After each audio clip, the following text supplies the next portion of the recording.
Welcome back to the GlowUp by Cosmetology, where we talk about all things beauty, wellness, all the essential products that you need to elevate your daily routine.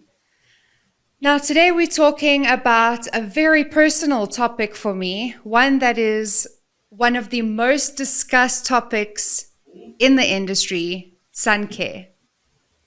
Unless you've been living under a rock, you've probably seen some wild claims online about sunscreen being toxic, blocking vitamin D, and get this, something that you should avoid.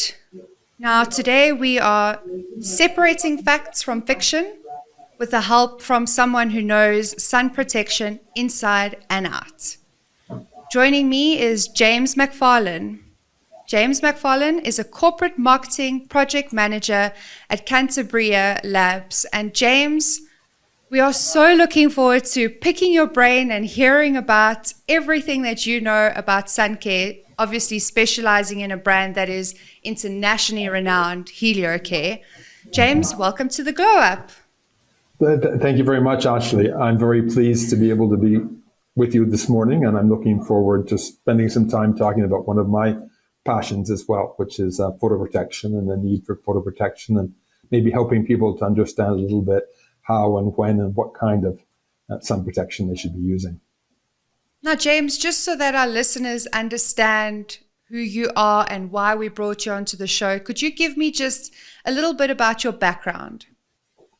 Okay, I have been, I'm currently employed by Cantabria Labs, which, as you said, is the manufacturer, the developer and manufacturer of the Heliocare topical and oral sun protection products. I have been with them for over 20 years and have been involved in the development of the sun protection products. The scientific studies that we've done, as we'll see later on this morning, probably. We have done a lot of scientific studies to demonstrate the efficacy and safety of our products. And we've moved on from what was basically just protection, keeping the radiation out of the skin, preventing sunburn, to many more very important activities. And so I've been following that over the years to help to stay on top of all the current developments, to be a bit of a pioneer in the development of photo protection and photobiology, and recently to be meeting some of the challenges that have arisen because of certain incorrect messages that have been sent out through social networks and in the press and things like that. And so I think it's a good to have a chance to speak about them together. Just so that the listeners understand why I am so passionate about this topic. When I was 27 weeks pregnant with my first son, I came across a tiny little sunspot on the back of the calf of my leg.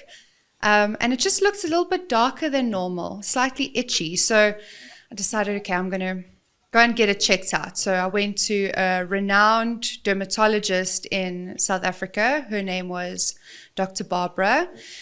And she did scans of all my moles and said, oh, nope. You need to go and get this checked out by a skin cancer specialist because these moles need to come out. And so I met with Dr. Phipson, who is a renowned skin cancer plastic surgeon specialist in South Africa at Santon Mediclinic. And he had a look at all of these moles and said, these are dysplastic nevi, which for the average person who's not in the medical space means that they could or could not potentially be malignant. And he said, you need to get these removed immediately. And I said, hell no, I'm not going to go under anesthetic 27 weeks pregnant. I will not do that to my baby. We will wait until after I give birth. And he said, okay, that's fine. You can do that. Or the other alternative is we can safely remove them in theater under sedation, which will be less harmful to your baby than the alternative, which is your baby might be born without a mother. And that was a horrendous sentence to hear from someone specializing in the skin cancer space. And that was a very scary time for me to have to go under anesthetic, have a period of time where I'm not fully conscious while my baby's in my stomach, and have these dysplastic nevi cut out, which started out as a tiny little sunspot, little freckle, and ended up having 15, 20 centimeters cut out of my back. Yeah. It's not something to play with. And while there are multiple benefits of Suncare, from anti-aging, preventing premature aging, preventing hyperpigmentation, prevention of the deterioration of our various cells that essentially protect our skin, skin cancer is a reality. Skin cancer is a real scare. And unless you've actually experienced it, you might listen to the nonsense. Do anything you can to avoid it.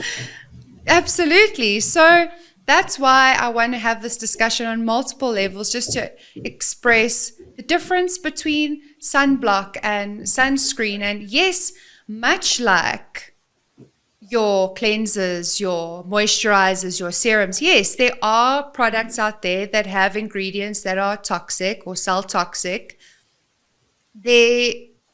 The same applies in the skincare or the sun care space. You do need to look out for certain actives, especially if you are wanting to focus on clean beauty.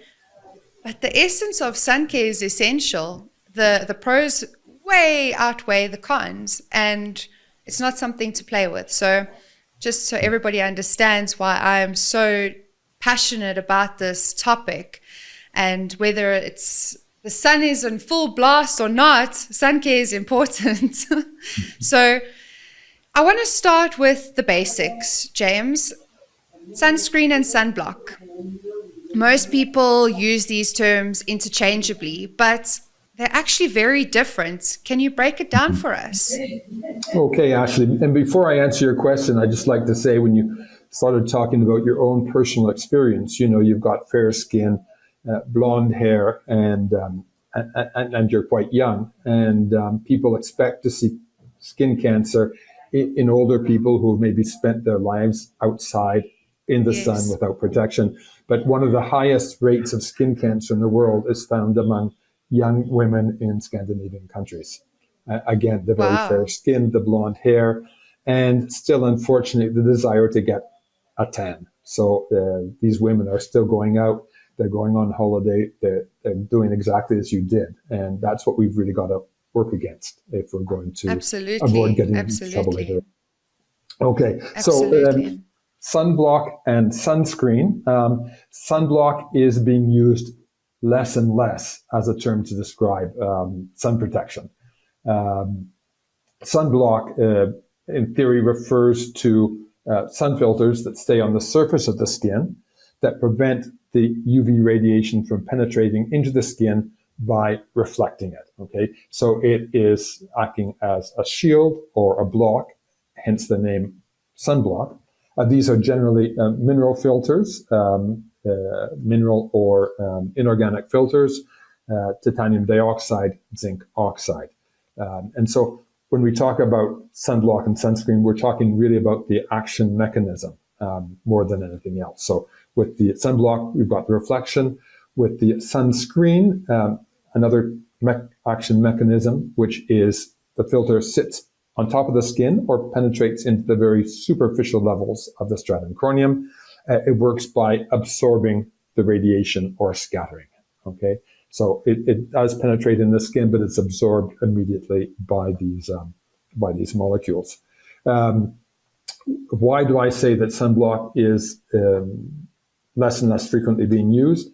In 2011, the term was actually prohibited by the FDA in the United States because they felt that it would give people an incorrect sense of complacency about being exposed to the sun, because no sunscreen, whether it's chemical or mineral, will ever completely prevent all radiation from entering the skin. Okay, so the perfect sunblock does not exist. The name block could suggest to people that, in fact, you can get 100% protection. Okay, so it was banned in the United States in 2011.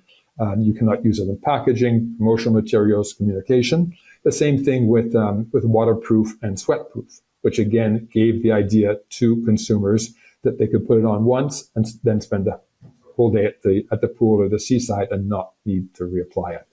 Waterproof and sweatproof have become water resistant, very water resistant, sweat resistant. The European Union also discourages the use of the term sunblock, again for the same reasons. And while the European Union's recommendations are not legally binding, they are followed by industry. And so the basic difference is in the action mechanisms, although again, I say that unfortunately, no sun filter can ever prevent 100% of the skin damage. That does make absolute sense. That makes absolute sense, especially considering the fact that when you wear a sunblock or a sunscreen, you still tan. So it is having an impact on your skin at the end of the day. If you had zero impact on your skin, you would stay as pasty pale as you began. So that makes a lot of sense. There's a study that shows that even if people apply sunscreen regularly, they apply it the right quantity, they apply high sunscreen, they're only blocking 55% of free radicals that are caused by the UV radiation. UV, okay? Wow, that's very interesting. I didn't even know that. That is... And we'll actually chat a little bit about that, because some of the social media content that is around sunscreen explains how much sunscreen you need to apply in each application.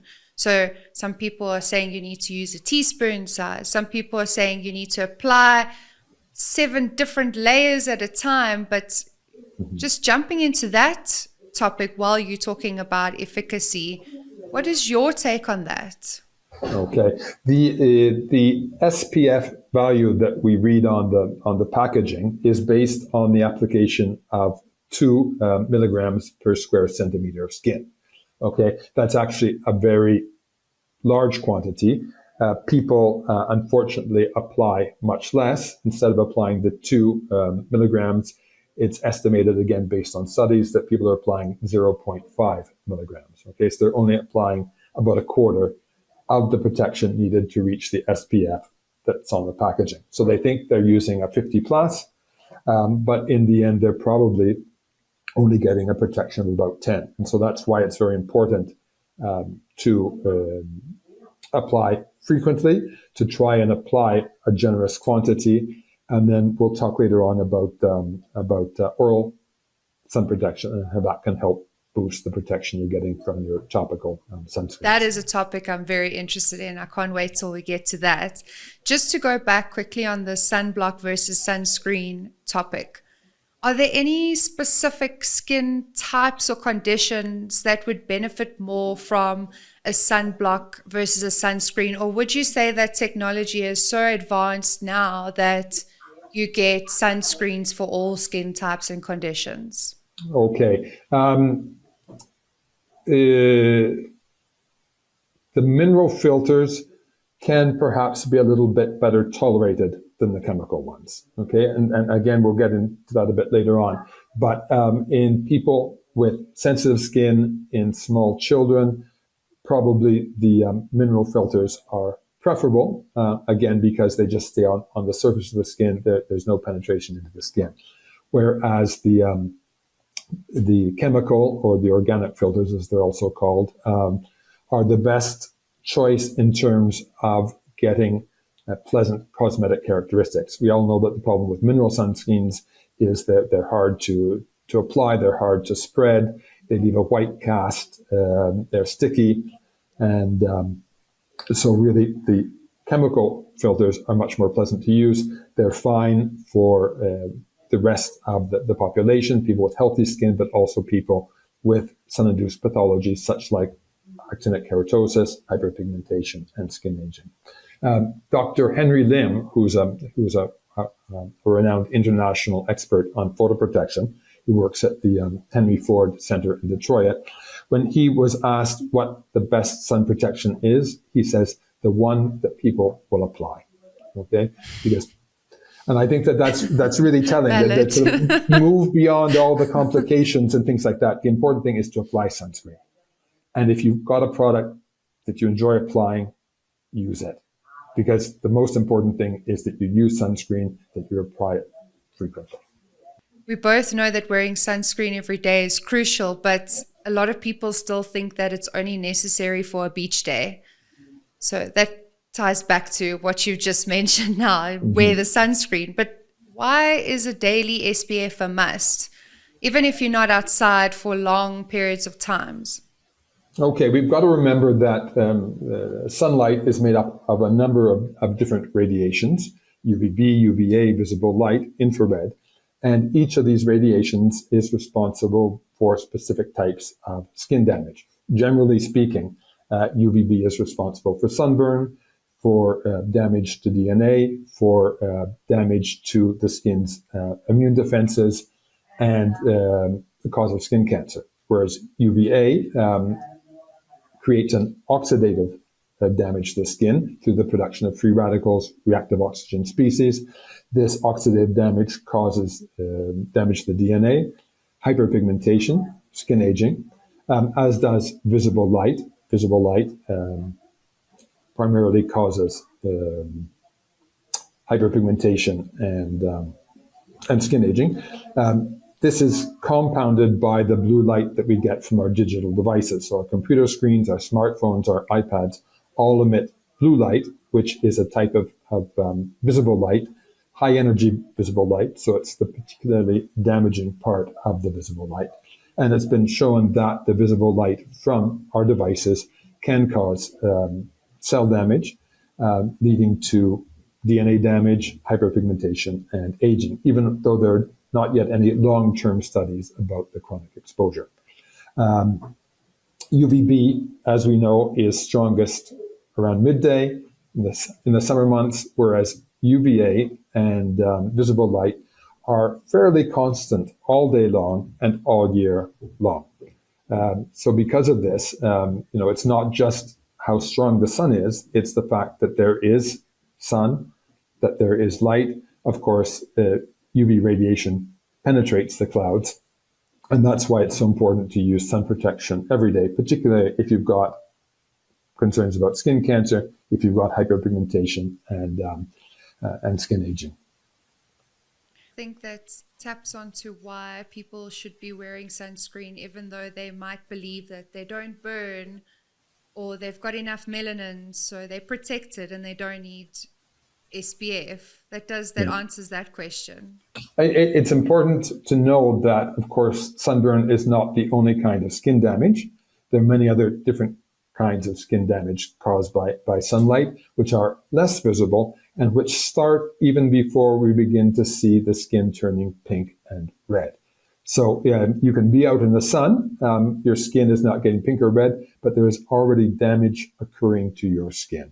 Okay, so that's why, again, talking about I don't get a sunburn or I won't put it on till I start getting a sunburn is terribly incorrect, because there's already damage. This has been proven by numerous studies that damage begins to occur even before we get the signs of redness in the skin. With darker skin types, it's true that darker skin as opposed to lighter skin can give more protection against the UV radiation. But as I said earlier, talking about the mineral sunscreens, there is always some penetration of the radiation into the skin, particularly UVA radiation. And in darker skin types, we know that they are particularly prone to hyperpigmentation caused by UVA and visible light. And in fact, dark-skinned people should be using the same UVA and visible light protection, even greater than Caucasians or lighter-skinned people. Why would you say even greater than? Because the damage to the darker skin is greater from UVA. Sorry, the damage from UVA is greater in darker skin than it is in lighter skin. Okay, there was an interesting publication about 3 years ago now talking about the different kinds of photoprotection for the different skin types. And they went through the classifications, the Fitzpatrick classifications from 1 to 6. And they recommended that patients with darker skin use higher UVA and visible light protection than Caucasians. Whereas in Caucasians, it's extremely important to have good UVB protection, particularly for the risk of skin cancer. Absolutely. That makes a lot of sense. And that obviously, when you're talking about damage, which is not necessarily visible, I'm assuming you're referring to premature aging, the risk of hyperpigmentation, being cell toxic, possibly causing skin cancers in the later years. Is that what you're referring to? Yes, exactly, and all the damage to the DNA, which of course can affect many different biological and cellular mechanisms in the skin. Now let's talk about the elephants in the room, the social media trend claiming sunscreen is toxic and blocks vitamin D. It's all over TikTok. I get slammed by it constantly. I really have to hold myself back with my responses. Instagram, everywhere, you name it. What is your take on this? How damaging is this type of misinformation? Okay, well, should we start with vitamin D? Is that a good place to start? Please, yes, okay. Let's start with that one.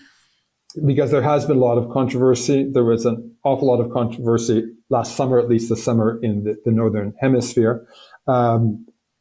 It's been an ongoing issue for a long period of time now, especially as there's a large proportion of the world population that does suffer from vitamin D deficiency, primarily in, again, the Northern Hemisphere. But there was a recent systematic review and meta-analysis that was done that indicated that 1 out of 5 people in Africa also suffer from vitamin D deficiency, mainly newborn children, people living in urban centers, people living in North Africa, but also, actually, surprisingly, in South Africa, the Republic of South Africa. Wow, did not know that. So there are higher rates of vitamin D deficiency. The dermatological community has always maintained that people should not increase their vitamin D levels by increasing unprotected sun exposure. Okay, and in the height of the controversy last summer, again in the Northern Hemisphere, the American Academy of Dermatology again issued a warning, telling people, in response to what was coming out on social media and TikTok and things like that, warning people not to increase their sun exposure or to use less sun protection to up their vitamin D levels, but to use food supplements and diet to get the additional vitamin D. In terms of diet, we're talking about things like fatty fish, so mackerel, haddock, sardines, salmon. We're also talking about dairy products. We're talking about red meat. We're talking about liver. So a bit challenging, and eggs, egg yolks. A bit challenging for a vegetarian and certainly for a vegan, but there are also leafy green vegetables that have good vitamin D content, some kinds of mushrooms and bananas. So with supplementation or diet, you can increase the vitamin D levels. But a good combination of both is ideal, essentially, because while diet is crucial, we still need to consider supplements in conjunction. The quality of raw materials these days, or vegetables and meat, is not quite up to spec. There's so many GMO elements that's been added to it. Supplements are vital. That's why the supplement industry is massive at the moment. A few years ago, an important study was published in the British Journal of Dermatology, where an international multidisciplinary group of experts got together to examine all the available evidence and scientific literature about sun protection and vitamin D deficiency. And they concluded that daily and recreational use of sunscreen, even if it's a frequent, generous application, is not going to significantly inhibit the production of vitamin D in healthy subjects. So I think that's the take-home point, is that in the end, the amount of sun protection you're using is not going to inhibit vitamin D production. If you've got problems with vitamin D, then you should up it by the supplements, as we've been saying, or diet. So for people who are worried about sunscreen ingredients, so that's obviously another big topic, are there actually harmful chemicals that they need to avoid? And if so, what percentage of those harmful ingredients makes them unsafe? Okay, there have been some chemical sunscreens which have been identified as harmful. They are the so-called endocrine disruptors. And what are they? They are substances that can interact or interfere with the skin's endocrine or hormonal systems. Many years ago, there was PABA, which was a frequently used sun filter. It was obviously discontinued from sun protection products. More recently, two other chemical filters, oxybenzone and octinoxate. For example, our Heliocare products have never used oxybenzone, and octinoxate has been removed from all our formulations. There are other filters that are under examination. Studies are being done also with the mineral filters as well, especially the nanoparticles of the zinc oxide and the titanium dioxide.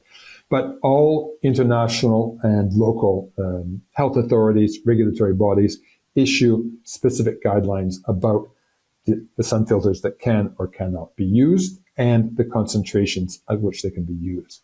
And I think it's safe to say really that we can rely on these international and national guidelines as manufacturers for the formulation of our products, and then as consumers for knowing that we are going to be buying and using sun protection products that have been deemed to be safe by competent health authorities. And how would you say we avoid harmful sunscreens while still protecting our skin? Is it about ingredient transparency or brand reputation, or is it something else? Well, as I said, I think that all products on the market are safe, should be safe, because of these regulatory guidelines. Obviously, buying your sunscreen from a pharmacy in a doctor's office provides an additional guarantee of top quality.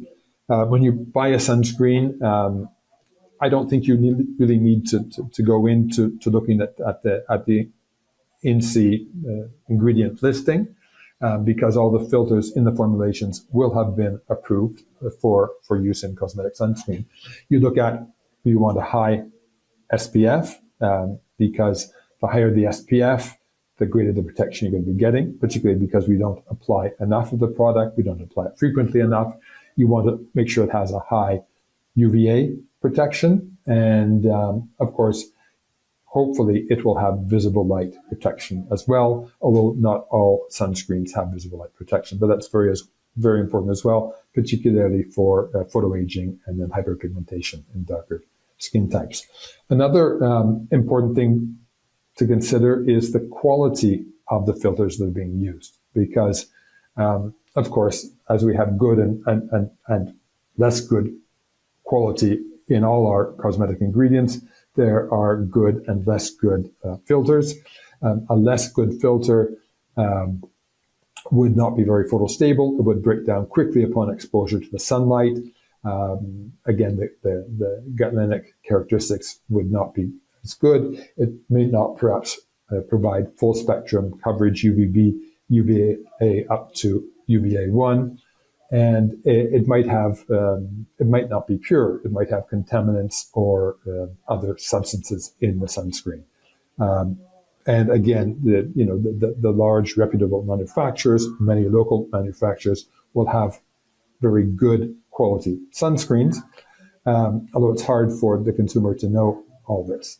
Unfortunately, good quality filters, like most good quality things, cost more, and so the end product is more expensive because of the greater cost of the filters.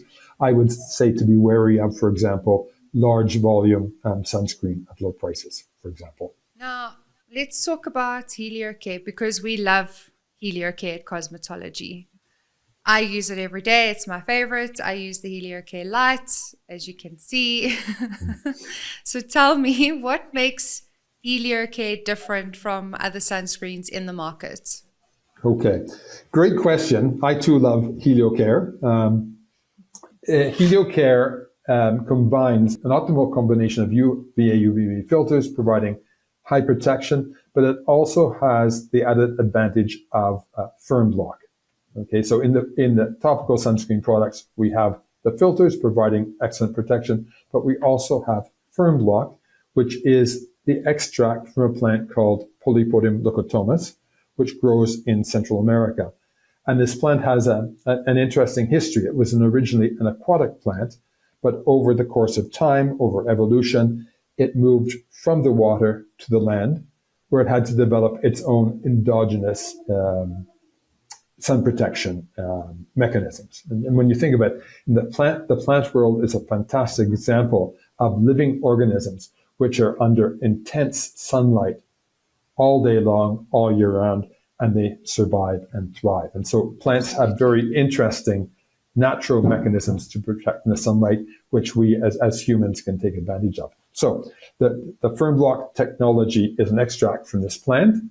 It's very rich in antioxidants, ferulic acid, caffeic acid, benzoic acid, chlorogenic acid, and it's this particular combination of different antioxidants that's responsible for its photoprotection activity. It was first studied by Dr. Fitzpatrick, who we mentioned earlier, at Harvard Medical School.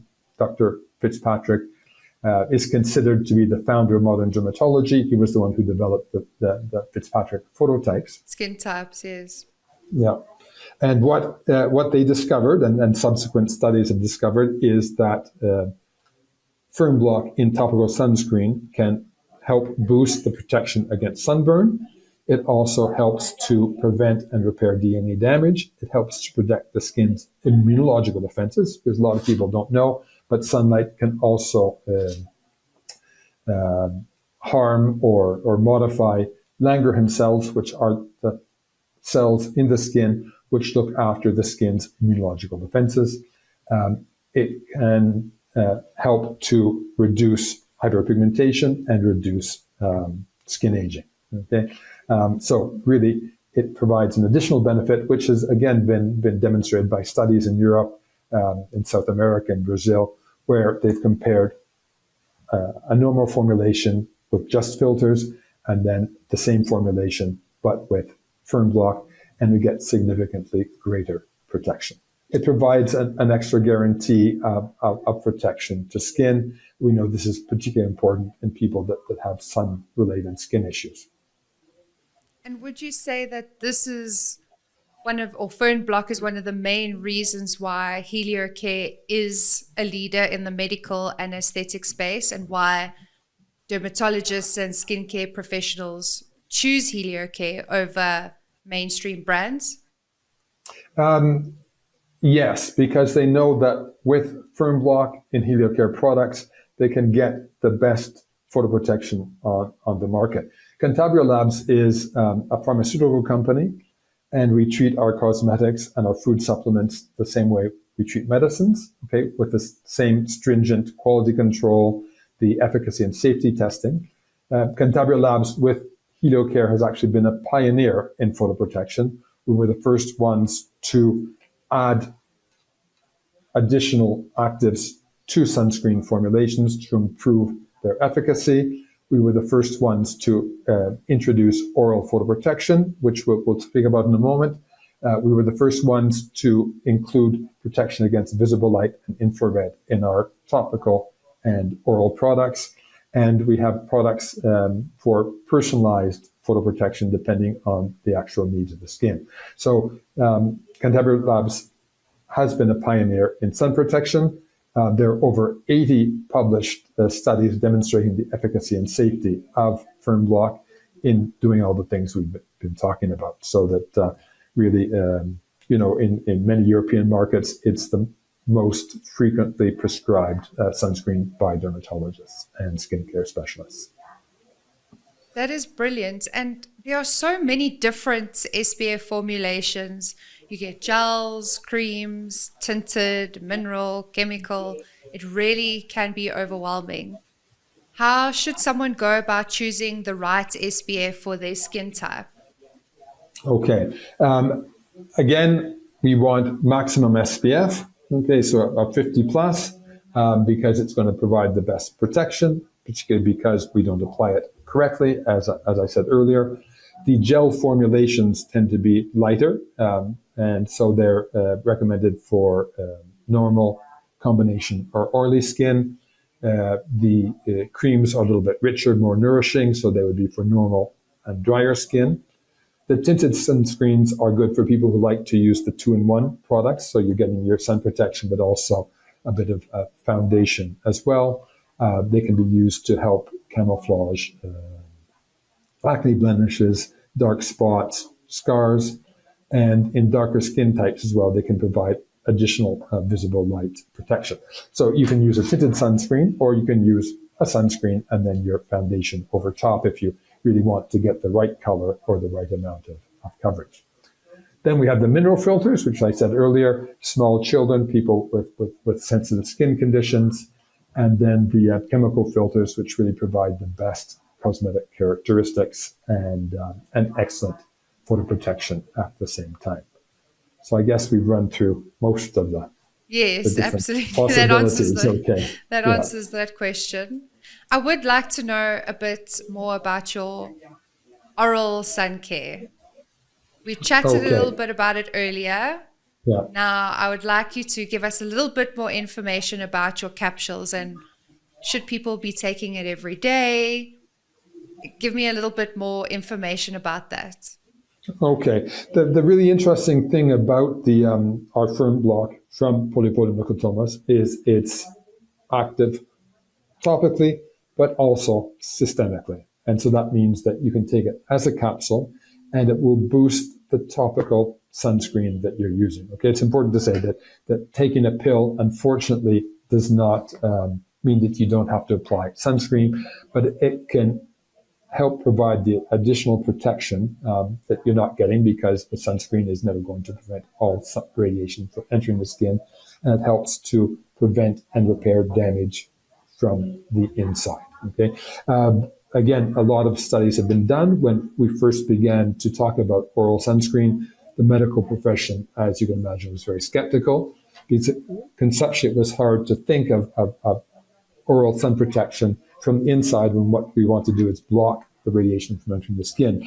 And so we did numerous clinical trials in patients with actinic keratosis, in patients with hyperpigmentation, in patients with photodermatosis, which are sun allergies, people who get red and irritated very quickly after going into the sun, in people with photoaging. And it was seen that by taking the capsule, we're really able to significantly decrease the damage that's happening to the skin, and can be particularly helpful in those patients, that have sun protection issues indicated in all the things I've spoken about. Also excellent for fair-skinned people who we know are at greater risk of skin cancer.